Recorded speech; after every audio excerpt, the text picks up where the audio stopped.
Welcome back to LutzTalk. I'm Austin Lutz. If you're new here, we're all about the real-world application of the tech that keeps us connected, from 5G and AI to the collaboration platforms we use every single day. Today's guest has a career that's defined less by a traditional computer science track and more by the work he kept stepping into along the way. He studied psychology at the University of North Carolina at Charlotte, started his career working in healthcare as a medical assistant, and eventually jumped into the software engineering side, first at a consulting firm, then into large-scale financial platforms, and is now at Meta, working on account access systems that impact billions of people. If you've ever logged into Facebook, you've seen or felt his work. Along the way, he's led teams building APIs, maintained backend systems that power mobile experiences for hundreds of thousands of users, and spent years translating complex business requirements into code that actually does things. He's also deeply invested in mentoring, collaboration, and the mechanics of how engineering teams work, not just what they build. Philip is a software engineer who thinks a lot about scale, responsibility, and what it means to write code that other people depend on. We're going to get into the APIs, team dynamics, platform reliability, and how a degree in psychology propelled him into making an impact with one of the most interesting companies we all use every single day. Philip, thanks for joining me. Yeah, absolutely. Thanks for having me. I appreciate the intro. You summarized it probably better than I could have. So thanks for having me. It's kind of humbling to hear like the synopsis of the journey to get to where I am, but I'm looking forward to a lot of the conversations we'll have. Yeah, absolutely. I think it's always interesting too when, and you've seen this probably if you've watched or listened to any of our past episodes, is, kind of laying out everyone's track that we talk to on this show.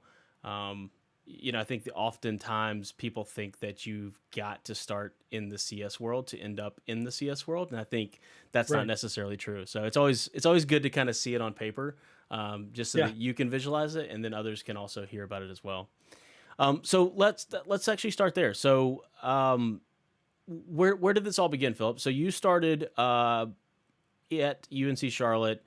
You graduated there with a degree in psychology and a minor in what? What remind me? Religious studies. Yeah. Religious studies. Okay, gotcha. So taking that, what propelled you into the software side? Like, what made you interested in that? Yeah. So it's an interesting story. One I've told many times because this is a common question that comes up is, wait, how on earth did you go from being a medical student or wanting to be a doctor or PA or whatever to a software engineer? They're not related very closely. The short answer is I my whole life I thought I wanted to be in the medical field somewhere. First, it was pharmacy. I thought I wanted to be a pharmacist. I worked in a pharmacy for multiple years as a pharmacy technician.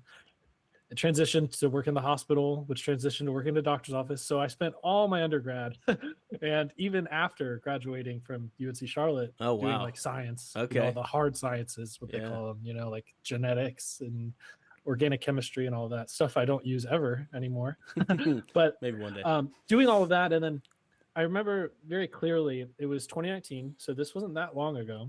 Um, and I had applied to PA school, and I interviewed at a local school that I really, really wanted to get into. My son had just been born; he was an infant. He was very, very little. I think he was only a few months old, Mm. and I didn't get in. And they basically told me, "Hey, better luck next year. You can apply again." The problem was um, a lot of times a lot of prospective doctors or PAs, you want to cast a really wide net to schools. You Sure. basically want to be as not as you don't want to be picky, basically. I was kind of limited because I knew I have a baby. He's 2 months old. We can't really move. So I was like, I got two schools. And if I don't get in, I just got to try again. So not getting in, I was kind of confronted with this like quarter life crisis where it's like, well, do I want to do this again next year? And then what if they say no again next year? I just threw another year away, Yeah. like a dead end job at a doctor's office. I was just a medical assistant.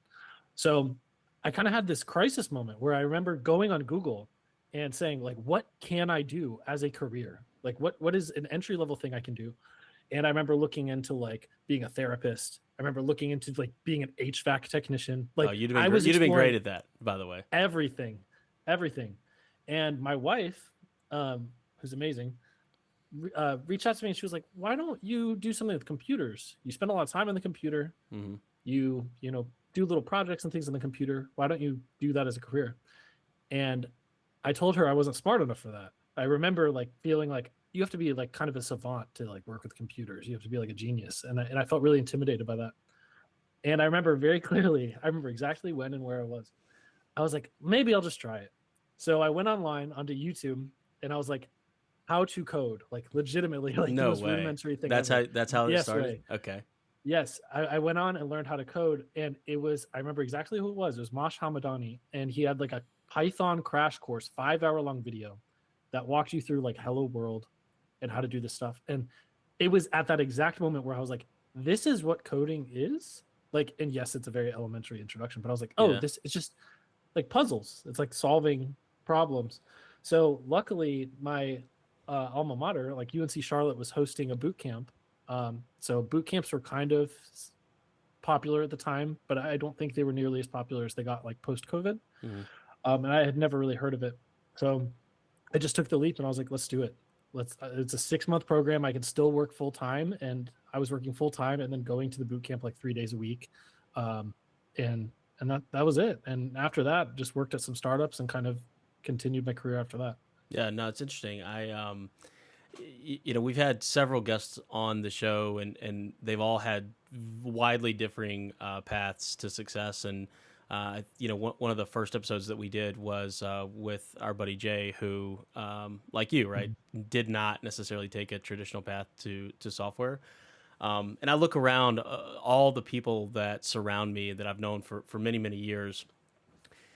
It's almost like at some point, people think, okay, well, the traditional path is a CS degree, and then you transition into software developer 1, 2, 3, 4, 5, 6, 7, 8, 9, 10, however many levels they have at these, Sure. these FANG companies. But it almost seems like I find more people in my life, and I don't know if you see this too, that have these very specific backgrounds in something completely else besides computer science. Um, Mhm. so I keep using the phrase, the not traditional background, but like, what is a traditional background? Like Right. we look at all the people that we're surrounded by, and I think about this a lot too. And we've talked about this before, but like, how many people do you know? Right, the composition of the people that you know. How many of those people truly took a pure computer science route? Like that's a question. Like, how many people would you say that you know that just go the CS route? Out of my close friends, so it's biased because I don't know the answer to a lot of my coworkers or friends, but out of my group of friends who are also engineers, Yeah. I'd say it's probably 50-50, if not maybe 40-60 for like traditional CS versus some other route. Mm. Which is actually saying a lot. I'd be interested to see what the statistics are, like if you could track it at like a company wide level, because it certainly is a welcoming field to non-traditional Yeah.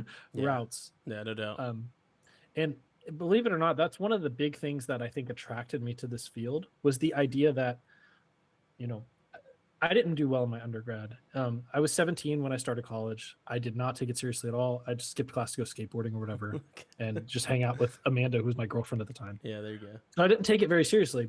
And that was a pain point for me in like applying to medical school. Like they highlighted it. Like, why did you not do well here? Why did you not do well here? Or Mm. why did you have these bad grades? Why did you not do well in the GRE or whatever it was? Yeah. And I was so ready to just be like, but what about me now? Right. And that's something that I actually think we can talk maybe about this later when it comes to like technical interviewing. Mm. That's something that really sets apart this field where it's like you kind of have to put up or shut up, and we don't really care where you were before to a Yeah. certain degree. Like if you were a theater major but you blow us out of the water with your ability to write code, like Yeah. let's go.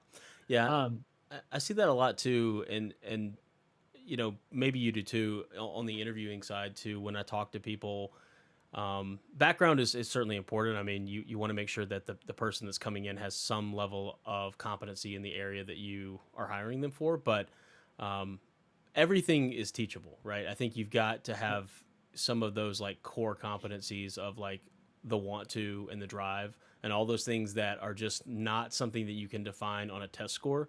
It just is who you are or it's not. Um, so I think it's interesting to hear your perspective because you know you went from working at a pretty small company in the grand scheme of things to more of the, I'll call it like the enterprisey space, thousands of users. And then now Mm. at Meta, tens of thousands of users. How do you view the short transition? And I say short transition, for you, it probably feels like a lifetime. But, for me, when I look at it, like I remember the first day you started. And for those that don't know, Philip and I worked together for several years in a previous role. But just watching you like from the first day you started and then transitioning to the next job and then now, um, when my Facebook login breaks, it's like I'm gonna call this guy up and let him hear it. But luckily that hasn't happened.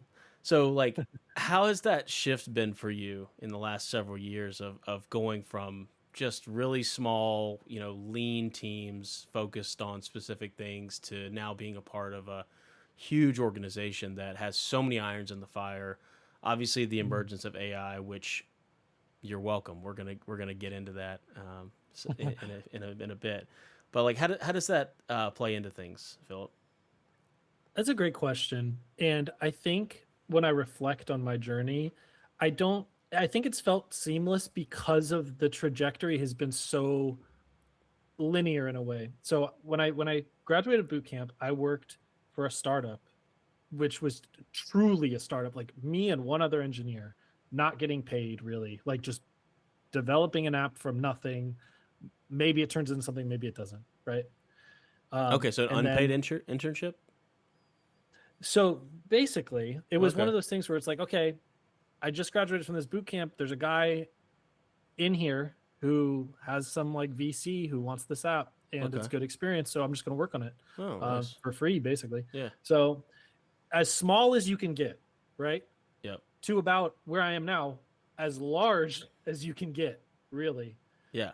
But along the way, it's like it was an incremental increase. So going from like a small startup, which is just me and one other engineer, could only be smaller if it was only me, to working with you, like doing like consulting and small apps. So bigger startup to Vanguard, which was a decent jump, but working in fintech, it was this kind of a slow moving thing to now a Meta. So I feel like it has followed a trajectory of just, okay, it's gotten bigger and bigger and bigger over time.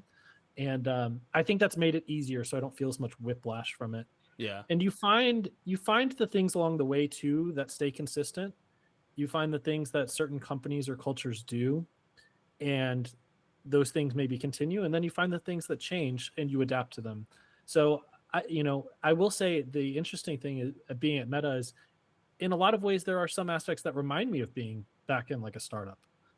So there's some things that stayed somewhat consistent from my last role to the one I'm in now, but there's other things that are reminiscent of roles I've had even before that. So you kind of take all these experiences and you find out which ones are relevant, and then throw the rest out the window. Yeah. So Is it more like on the process side of things? Like once you figured out what it takes to ship a piece of software at small scale, you can then kind of scale that up at medium scale, and then obviously now at huge, large scale. Like as long as you understand the steps, they just require more sub steps within those to actually ship it. It's not as fast, I would imagine.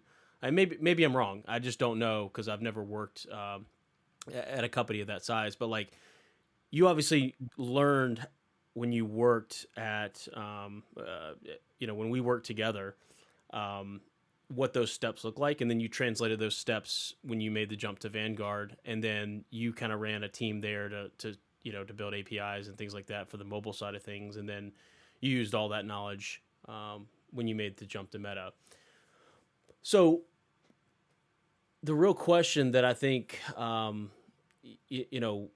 least I want to know is what does a day to day look like for a software engineer at Meta? I think everyone has this idea in their head, and I know it's a really loaded question, so bear with me, but I think everyone has it in their head that um, it's a lot of like TikTok posting and eating lunch on the second floor and talking to your no, friends and this and that, and then late night coding sessions. But like, what is it truly like? Is it does it feel the same that was when you worked at Vanguard or the prior company, yeah. or is it more or less like um, a complete shift? Like, what does that look like? Yeah. So two things. One is to preface this is at an organization like Meta, and you could probably apply this to many of the other very large companies, you're going to get very wildly differing answers depending on like which pillar or org you're in Hmm. within the larger company, which team even. So there's a really large variation in the day to day from me to somebody who's maybe on an adjacent team on the same floor, just by the nature of the projects we work Yeah, on, yeah, who yeah. our managers are, and things Makes like that. sense.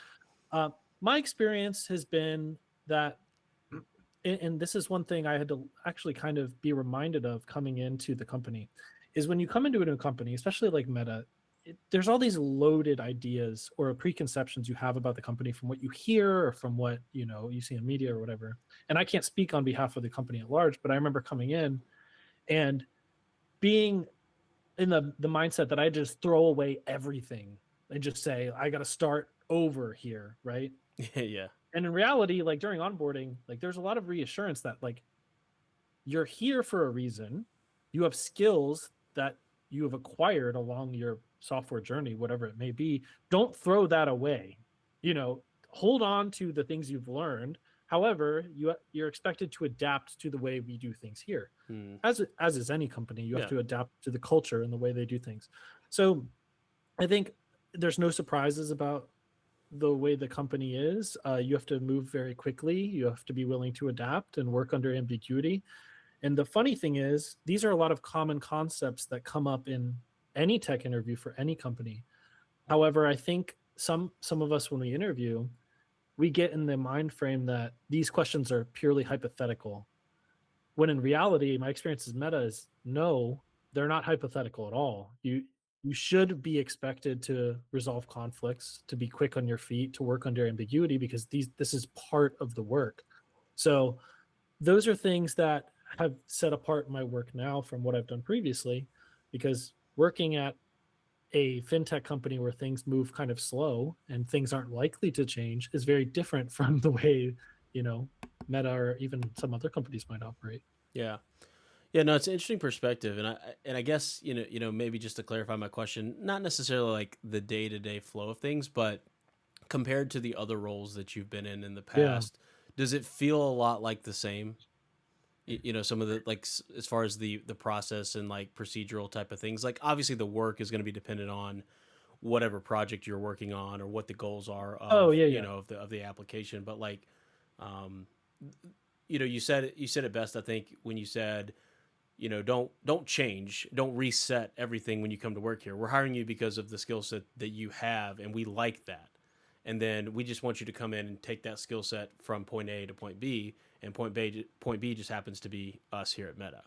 Um, so it's definitely an interesting perspective.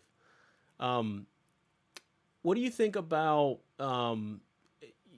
obviously going from supporting hundreds, maybe thousands of users in previous roles, um, to now supporting, literally billions of users. How does that impact the way that you look at projects and the way you look at features and shipping code? Like, does it change, I guess, the volatility, or does it change like the level of concern you have with everything you do? Or do you not think about that as you write code? And I know it's a loaded question because the obvious answer is yes. Clearly, you don't want to push something that breaks it for a billion people. That's a lot harder to accept than a million. But what is that like?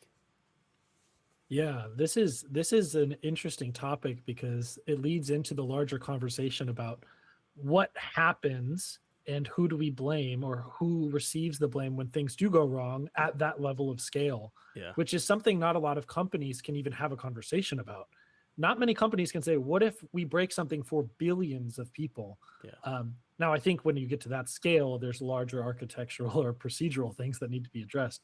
However, it's definitely something that you think about when you coming into the company and being aware that around half of the world's population uses one of the products that this company makes is an insane revelation to have. And and that level of scale is something that was totally new to me. coming from even, modestly sized apps or projects I've worked on before that, Yeah. were being used by, maybe thousands or hundreds of thousands of people. So that's absolutely something that you think about. It absolutely affects how, you approach your work, is particularly things like testing, which I'm pretty passionate about, things like how you're going to safely roll things out. So there's this balance of finding, how do I operate quickly and be adaptable and ship things that are important and impactful in a safe way. Yeah. And I think that's a tricky balance to find, and it's one of the more challenging things to do within the organization is, how do I make impactful changes, sometimes that are risky, in a way that minimizes that risk. Yeah, and I've talked to others working at companies at similar scale as Meta, and it's interesting because I kind of hear the same thing from those folks. It's like, hey, obviously risk is sky high because you have millions and potentially billions of users affected by the changes that you make every single day. Um, but I think oftentimes one of the common denominators here in these discussions is that nobody really knows who to blame if something goes wrong, and I think it kind of invokes a broader question of like why does it feel like there has to be someone to blame, whether it's like a feature that you ship that has some bad code in it or some bad logic, whatever. And I think about this all the time because at smaller scale, you can understand the code base entirely as a single engineer, and you can just say, well, that doesn't look right, that doesn't feel right. But at the scale Right. that you're working at and others that I've talked to work at, it's like you have no concept of what the other team is working on. Far beyond identity services, right? On the web front end side, maybe on the back end database side, like all these things just kind of culminate with pull requests that get merged, and it's just Mhm. interesting to see your perspective on that, especially after knowing you for so long. Yeah. Um, Next topic I want to really get into, and I say get into as if you and I don't constantly talk about this, but artificial intelligence. I think it's a hot item that you know we you and I agree on a lot of things. I think we differ on a lot of things. I'm curious where you stand on the current state of artificial intelligence and really where you guys are seeing, this being used either within Meta or within the broader scope of like the workplace. Yeah, this was an inevitable question to ask, so I was It somewhat was. prepared for it. It was. Um, there's a bunch of ways I could go with this, but really, it's for me, it's been really interesting to see how my relationship with using AI as an engineer has taken shape and really taken form over the last, let's just say, 6 to 7 months. And the conversation with AI too, that's very interesting before we even get into this, is this conversation is going to look totally different in a month or 2 months or Yeah, 3 months. I It's know. so I feel that way rapidly too. changing that this captures a moment in time with what AI is like right now, and it could be wildly different in later this year. Yeah. So with AI, I remember at my last role, I kind of just used it like we were using like GitHub Copilot, and people were using Copilot, and it was kind of increasing in adoption. And I kind of just used it as like a smart autocomplete, where it's like, hey, I'm already writing code. I have this kind of thing running in the background that sometimes will like finish my thoughts for me, basically. Yeah. Like maybe name a method in a certain way and it will fill that method in for me. And I was like, oh, that's kind of nifty or neat or cool. But I didn't really see a ton of like velocity improvement from using it. So it And was how, just kind how of like long a ago was nifty, that, Philip?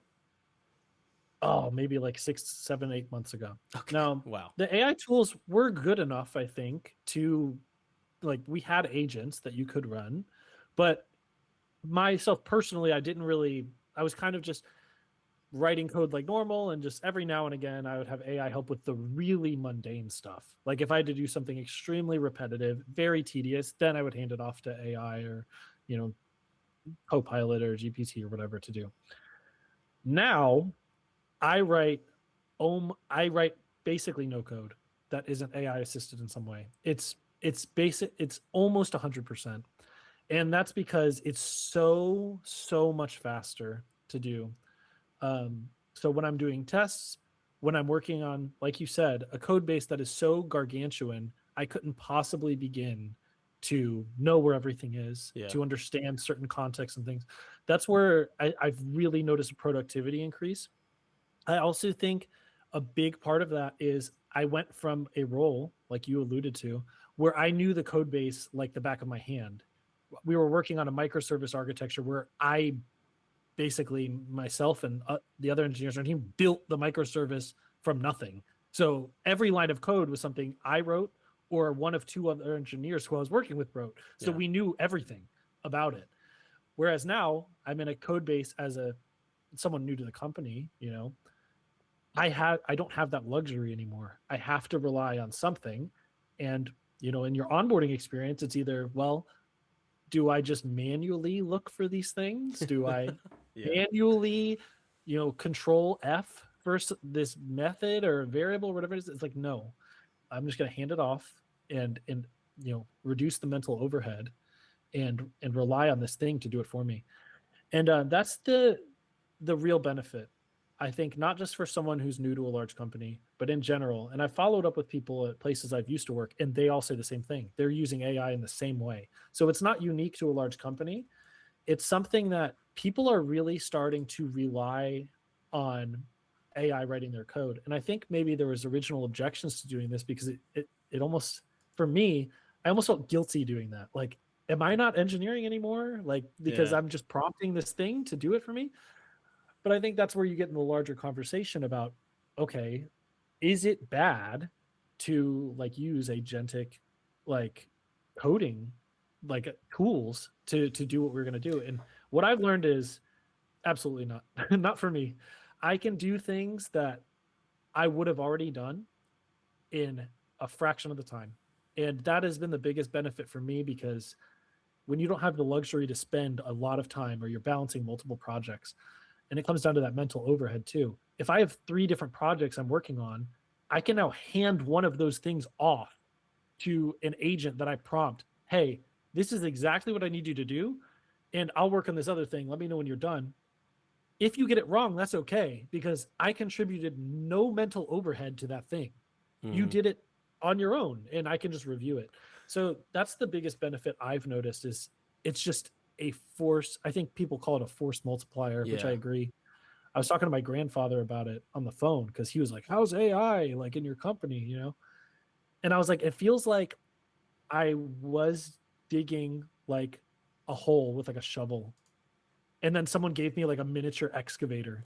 So it's like I'm That's a great digging the analogy. hole, but like I was gonna dig the hole anyway. But now I don't have to use this shovel, you know, to do it anymore. I can use this tool to do it. So that's how I viewed it. And I know it's a hot topic, but I've really seen just and I mean it's a win-win because it's like as an engineer, it reduces that mental overhead to a pretty substantial degree. And for the company, it's like of course they're gonna push for you to use AI because it's like you're delivering results faster for them, Right. right? Yeah. Um, so Yeah, and it's interesting because and you'll see where we're going with this in a minute. A couple weeks ago, I wrote a piece talking about kind of the vending machine model where you take somebody like you, who's obviously been writing code for several years, has written microservices, has written APIs, has built full stack applications, and you take somebody like that and you give them the excavator, right, to now dig this hole. Um, do you think you get the same result if you give somebody, let's say somebody that has worked as a civil engineer working in the fields of Texas, doing measurements on oil that's being drawn out of the ground, right? They're very qualified, they're very smart, good problem solver. But if you just give them Codex or Claude and say, "Hey, I need this full stack web app, make no mistakes," the funny phrase that we all use. But like, yeah. do you think? that matters in this situation. Meaning, do you need to have a background in software development to be able to, and for those that can't see, the prompt engineer, so to speak, products into existence? The I'm going to go with the very overused cliche software developer answer, which is it depends. Oh yeah, I love hearing And this. Yeah, I hear it this depends every on time. it depends on the project, it depends on the individual and what their expertise is in. I would generally say no though. Like if you have someone with years of experience writing code by hand Yeah, and then you give them this tool, right, which is like AI can help, they are going to 99% of the time have way better results than someone who just doesn't have that experience. It's just the way it is. I agree You know, completely. Yeah, yeah, so it's like, and I'm an analogy person. So it's like when you learn in grade school how to do math with no graphing calculator. It's like you learn in grade school, you learn long division and arithmetic, and you learn all this stuff, and then you reach like when you're like a junior or senior in high school or whatever, this magical moment where they give you this graphing calculator and they're like, everything you've ever learned, you can do in this calculator way easier. But you understand how to leverage that tool because of all the stuff you've learned. So while I don't think it's a strict prerequisite for using AI, people scaffold CRUD apps easily, um, you know, because I think that's also an example of we have so many examples of CRUD apps. Like it's very good at that thing because everything is a CRUD app. Like the yeah, stuff it's trained on, it's seen that a million times. But generally, like you do need to know the things to catch. So, for example, like some of the things I've worked on recently, like projects I've worked on, they were very niche, weird things that I had to have an eye for, or there would have been problems. Like things that you wouldn't notice, like at compile time, because that's the most obvious thing. Does it run? Does it work? Like yeah, basic is it stuff. Yeah, does the app crash or not? yeah, It's like, well, you need to know kind of what to expect, and we see this time and time again with security stuff. So when people are just, hey, I vibe coded this app, and it's like, oh, oops, I accidentally gave full access to the database to anybody. We see stories like this even as of last week or the week before or whatever. So I think we have lots of examples of how this can go wrong. But I will say, and I don't remember where I heard this, but it certainly elevates everybody. Like everybody's ability to create software has been skyrocketed into the air because no longer are the days where it's like, oh, I want to make a website, and we're far from this now. It's like you better know HTML and CSS and JavaScript if you want it to look good. And I think it's similar to like when you have these websites like Weebly or like whatever the other websites were that where you could like kind of just drag and drop things. Like oh, that's what like it the Wix feels. sites. Yeah, Yeah, yeah, Wix and stuff. Where it's like, okay, I don't need to be a developer. I don't need to understand code to be able to do this. Similar with like AI. And I'm kind of narrowing this conversation to like someone who wants to build software. I think AI has general purpose uses for people, yeah. but people, if you want to build a website, you could do it. I mean, if it's a basic website, you could do it so quickly. Like your ability to make just a general website in whatever tech stack you want.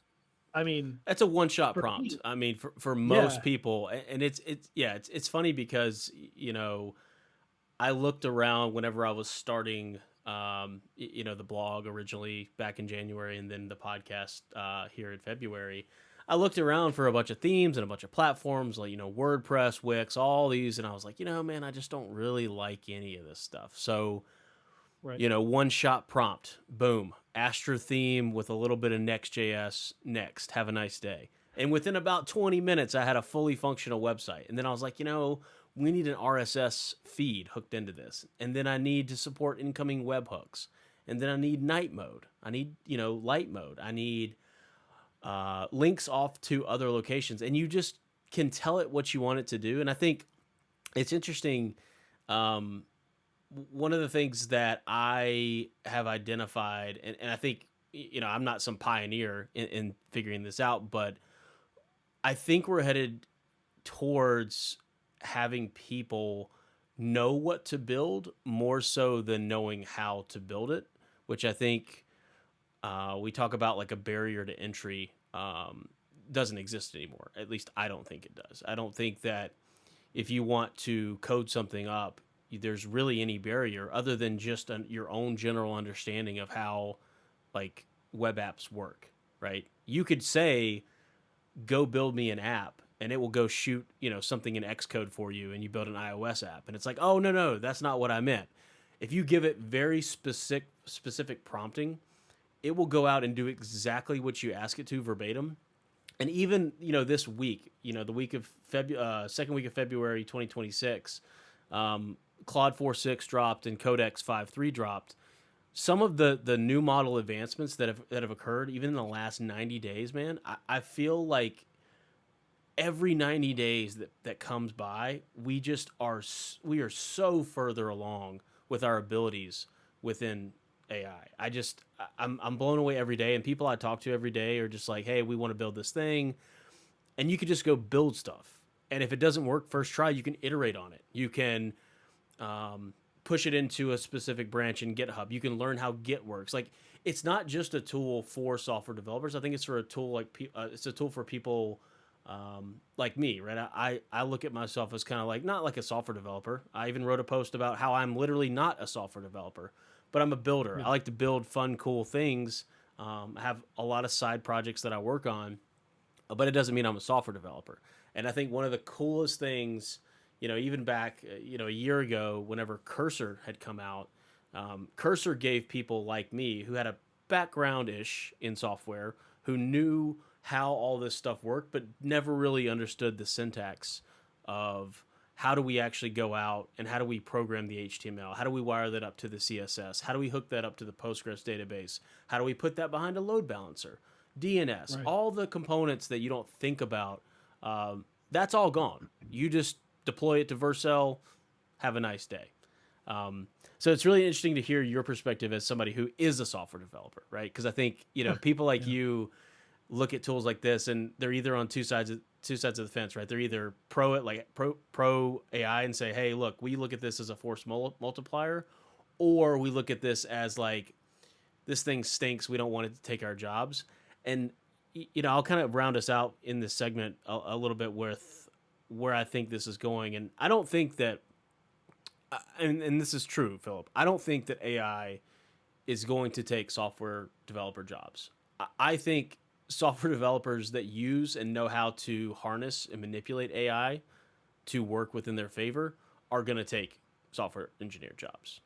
Just because you're taking the output of several people and condensing that into one person, leveraging multi agents, especially now we have agents and sub agents that can go out and do specific features, push up to its own GitHub branch. You can review that yourself as a software developer and decide whether or not you want to merge that into the code base. That is a powerful tool because you're essentially taking Yeah. yourself and cloning yourself, um, for a lack of better words. Um, Right. what let's see here. I think often too, and for those that don't know, Philip and I talk. I would say probably 5 times a week at least, if not more. Maybe six, maybe seven, just depending on how the week goes, how busy we all are. Um, Philip and I are in a group chat with a lot of other folks that live in the software world, and there's a lot of conversation that goes on daily. We post news articles, things like that, where we're trying to figure out like what the pulse is on whether or not this news article talking about Claude or OpenAI is just hype, or whether it's real. And I think in the last 60 days, we're finding out yes, it is very much real. Um, how do you look, Philip, at the way you guys are taking like pair programming and code reviews now that AI is in the picture? Is that part of AI in writing code, or do you guys still employing a lot of those same methodologies around pair programming and like code review as a team? Yeah, that's a really good question. I think AI definitely helps with those things. It reduces the load of like, I won't say the load, that's like a negative connotation. Like code review is a bad thing, which it isn't.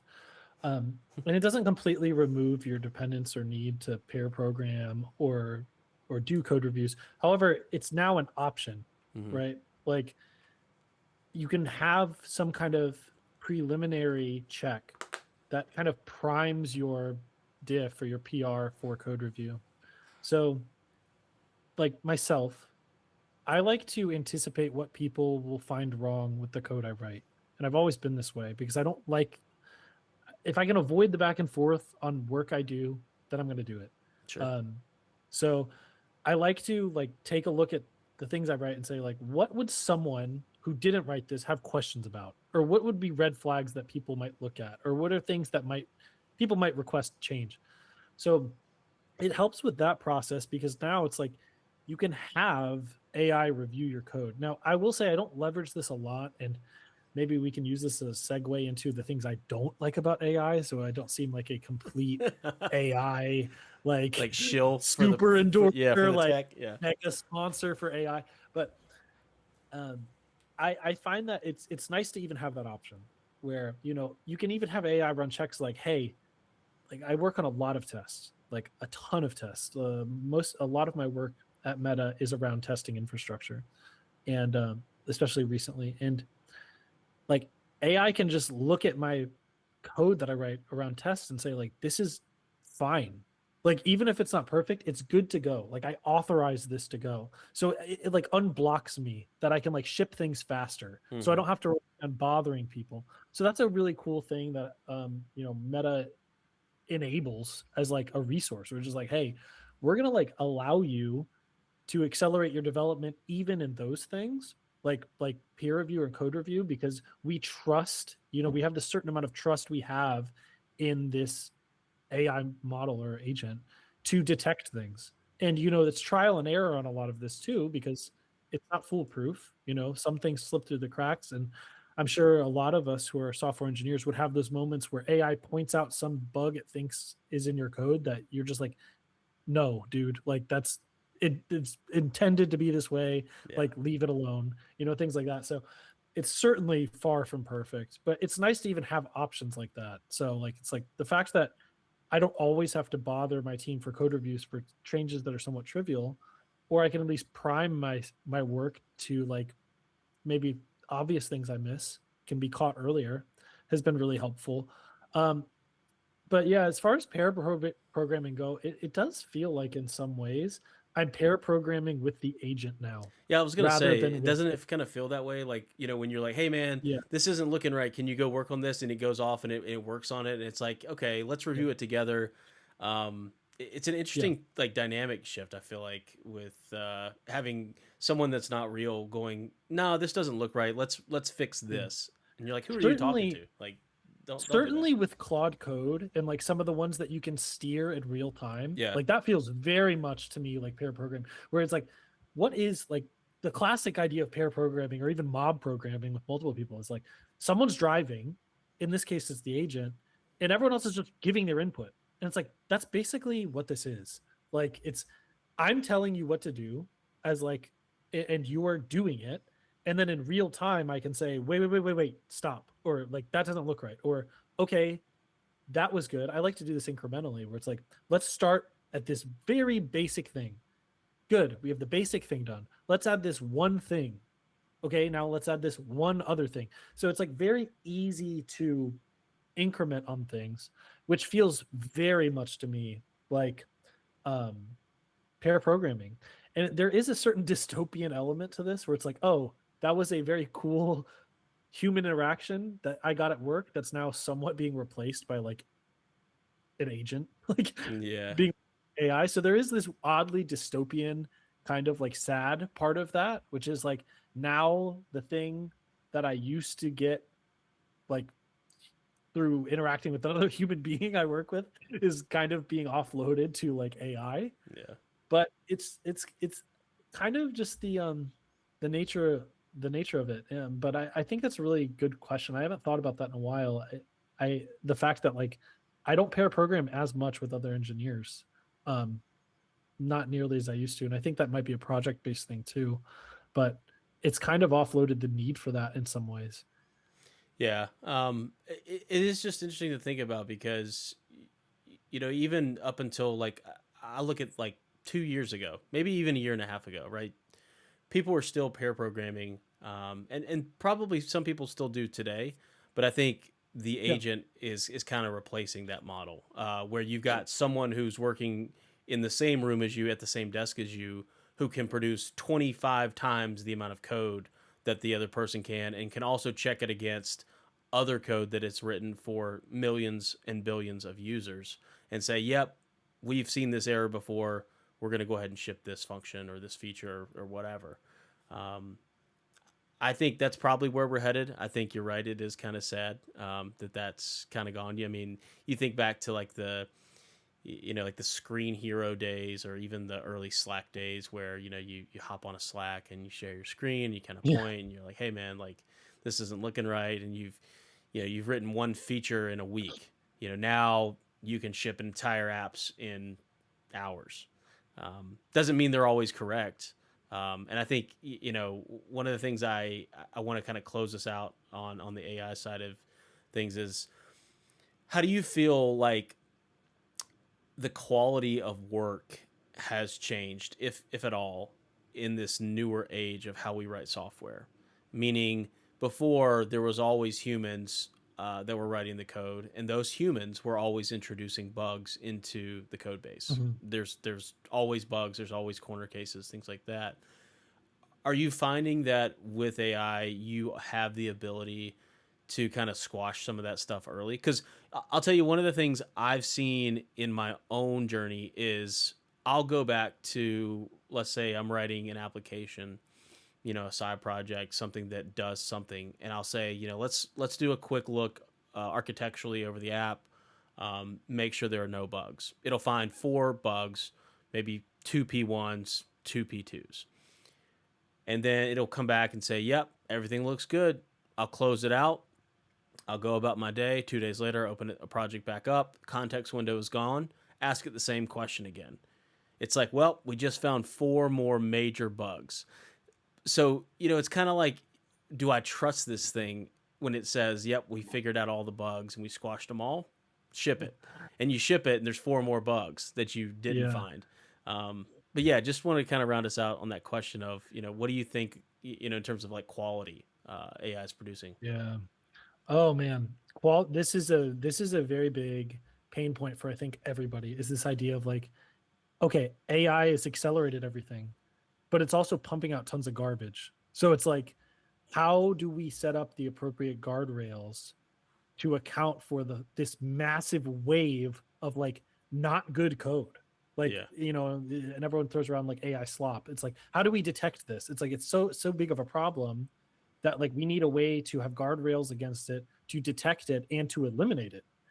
So for example, and I think this is why you actually need more due diligence with AI generated code. It's like, hey, a human might not be writing this, but we absolutely need to audit it and make sure it is good to go and put it under heavy scrutiny. And I've done this too, even with things that I would normally let my guard down over. It's like, say I want to write some unit tests for something. It's like, unit tests aren't going to break the app. They're not going to break anything.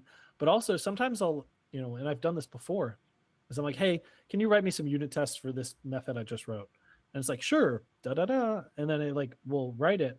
And then I look back and I'm like, these tests are useless. Like they don't test the functionality I wrote for. They're just self like asserting, and it's really goofy too, where it's like, you don't need to even be like trained. You could just, to the naked eye, look at it, even if you're not an engineer, and see like, okay, say I wrote a method that's going to take like two things and put them together, or like maybe display something particular. And then the test is like, I have a variable named Austin Lutz, and I'm going to plug it into this thing and then make sure it says Austin Lutz. It's like that test didn't do Yeah, that's anything. not what I Like, asked for. That doesn't even you just validate anything. asserted that the thing you wrote is the thing you wrote. So it's like, that's not really helping at all. So, Mm-hmm. that was a specific example for tests, but, which is a little bit more trivial because, like I said, tests aren't going to necessarily break everything. It becomes a big problem when you have like these blocks of code, sometimes a lot of it, going in without that validation or that scrutiny applied to it. So I think quality is like, it has to be at the forefront, right? Like, even if we accelerate things a little bit and we maintain the same level of quality, that's still a net win. So I think sometimes it's like we can't sacrifice quality for 10x speed. Like, let's just settle for the 9x speed with good quality and it's still a 9x improvement. Do you get what I'm saying? So it's like, Yeah, it's there's either trade-offs. way, it's going to just increase the velocity by a ton. It's really about like making sure that this stuff is good, that it's high quality. It's not going to make AI slow. Like it won't eliminate the benefit. So I think that's something that we have to be reminded of, and we have lots of initiatives to like make sure that we catch those things. But yeah, it's funny, and like you said, when you said, for example, fresh context window, 4 more bugs, chances are some of those bugs it created the day before. Like, Yeah, I thought about that too. Like maybe it introduced 4 of the bugs that I found 2 days later I've because it didn't yeah, do proper regression testing and make sure that the stuff it it fixed actually fixed it. Yeah.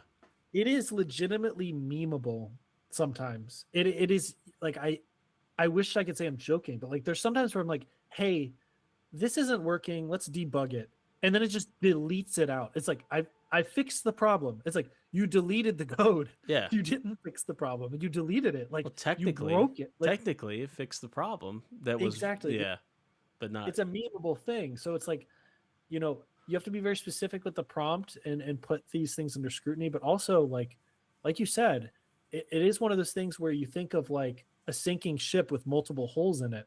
And it's like, plug that hole over there. It's like, well, if you take the cork out of the hole over there, you plugged up the hole I told you to, but now that hole is open over there. Yeah. So, it at some point you have to just, and I've gotten frustrated with like, AI too, where I'm just like, forget it. Like, just forget it. Like, just get all of it. Like, I just, Go home. you're, Well, you're not wanted here. yeah. That's funny. So it definitely, I think quality is something that like cannot possibly be neglected, because the worst case scenario for leveraging AI is it creates bugs that now we don't know how to solve because we didn't do enough of our homework, right? We didn't validate it properly, or we just didn't understand it. Hmm. And I think sometimes, I truly believe, and this goes back to like test driven design and like well written software, it should be simple. And I think sometimes AI tries to do the fancy thing for no reason. It's like, no, let's just do the simple thing. Because sometimes, most often, it's like the simple thing is the correct thing. So I think when AI generates code that's too complex, it opens up this can of worms where Hmm. now it becomes harder to debug things. I agree with Now that. we're not fully aware of the context, things like that. Yeah, I agree with that. I've tried. I've been experimenting with kind of like one shot prompting.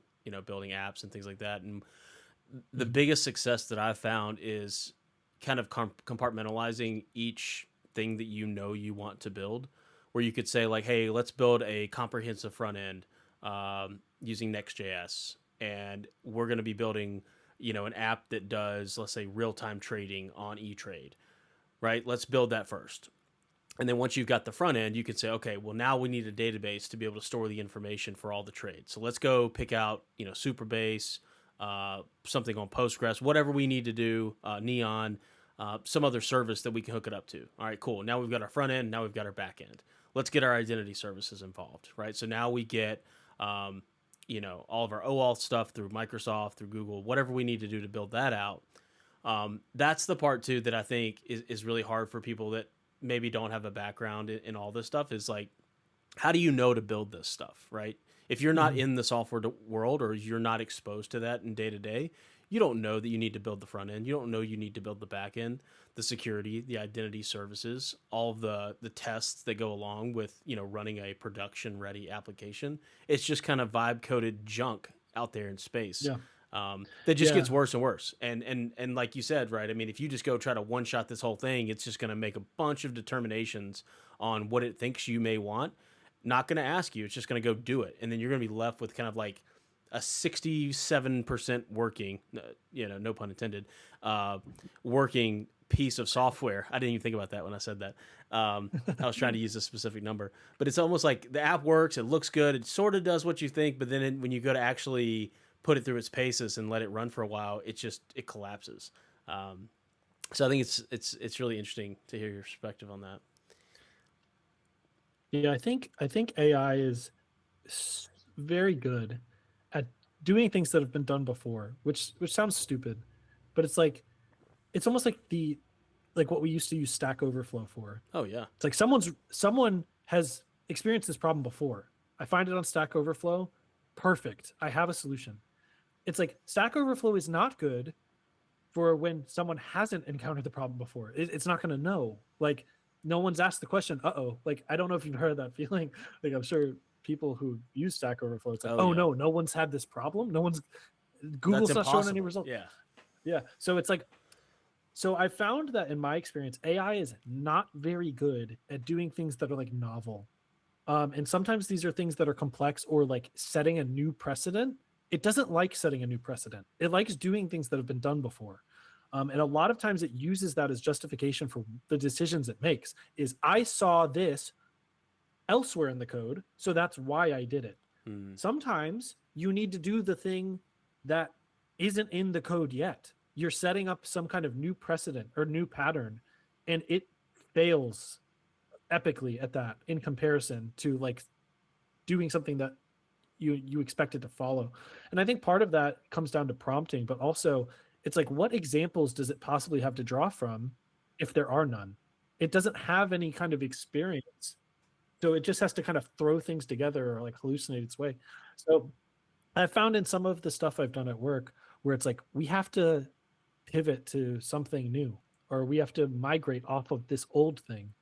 It kind of tries to do the old thing. And then you have to remind it, don't do that. We don't want to do that anymore. And they'll say, oh, okay. Hmm. So I found that, and I think it's funny because most of the use cases people have for AI is like scaffolding up apps really quickly, which has been done millions and millions of times and in a million different flavors in every tech stack known to man. So that's why it's really good at that. If you try to give it something that's like, hey, there's not many examples of this thing in the wild, you'll see it struggles more. It certainly struggles more. It will make more mistakes. It'll hallucinate more often, things like that. So I found that I have to be a lot more careful when I'm trying to do things that are a little bit more creative or a little bit less proven Hmm. to rely on AI because it will make a lot more mistakes. Yeah. No, it's certainly interesting perspective, and you know where I stand on this topic, and this is often debated with us and the people that we talk to daily. But you know, I wanted to just kind of round this out and close this out with two questions. You're gonna, I think, appreciate this question based on your previous response. But you know, we've talked for the last half hour about all things AI. You've mentioned, you know, your perspective around AI being really good at doing things it knows.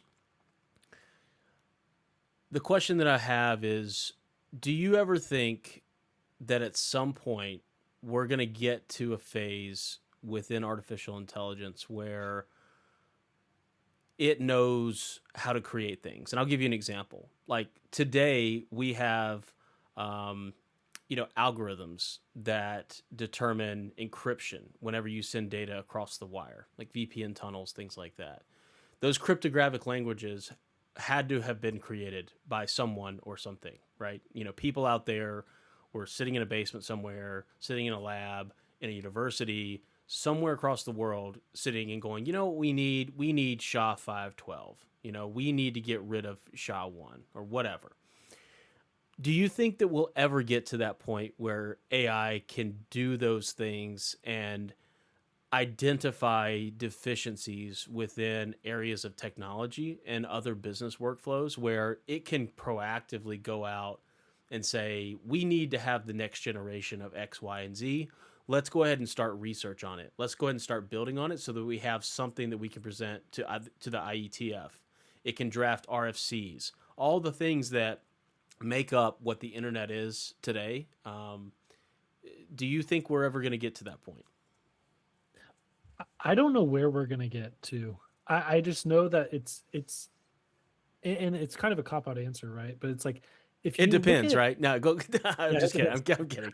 how rapidly things have changed where these companies are focusing, I mean, you can see it. It's comical. Like you can see it bleeding everywhere, not even in just software. It's like companies that have nothing to do with software want to use AI because they just want to maximize their output or whatever it is.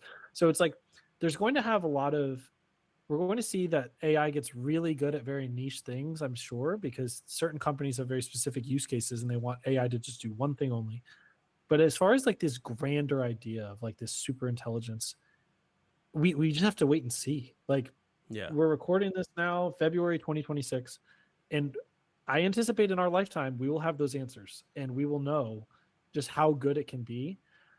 I just don't know. Like when I think of the ceiling of what AI can do, it's like how much power can you really give to these things? Like how much data and power required is just like I said, like dystopian. It's like It's an infinite amount, it's right? I mean, I saw an article today so about putting data centers on the moon, and I'm like, what are yeah. we talking about here? Like, is this really viable? You know? Yeah.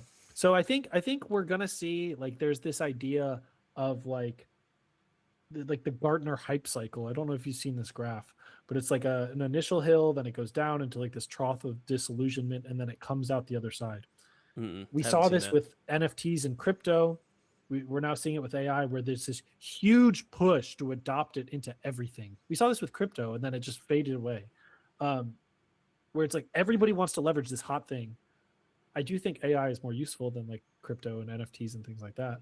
But I think we still haven't found like the right things for it. I think everyone's just trying to throw everything at the wall to see what sticks. Mm-hmm. And eventually people are going to get disillusioned by the things it's bad at. And they're just going to say, forget this, it's not good at it. But through doing that, we're going to find the true things it's good at.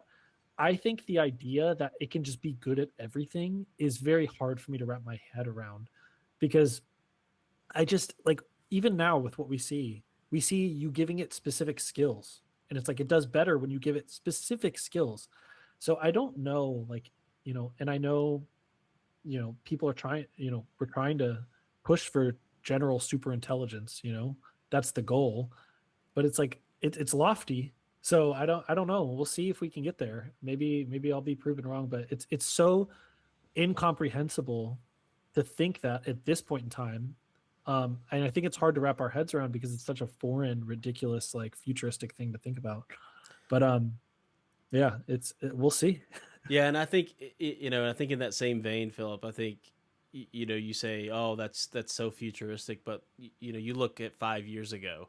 5 years You're ago, right. did you ever think that you'd have two co-pilot buddies sitting next to you reviewing your code in real time and giving you, what I'm saying? Like that Yeah. was only 5 years ago. Dude, 5 years ago I was writing like vanilla JavaScript and like jQuery, dude. Like I was doing stuff that's like archaic. Like Yeah, it's 5 years ago. So yeah, it's like crazy. awesome. Well, I'll go ahead and close this out with a big thank you to our guest Philip for spending the time and sharing his experience, and to everyone listening. I'm Austin Lutz, and this is LutzTalk. Until next time.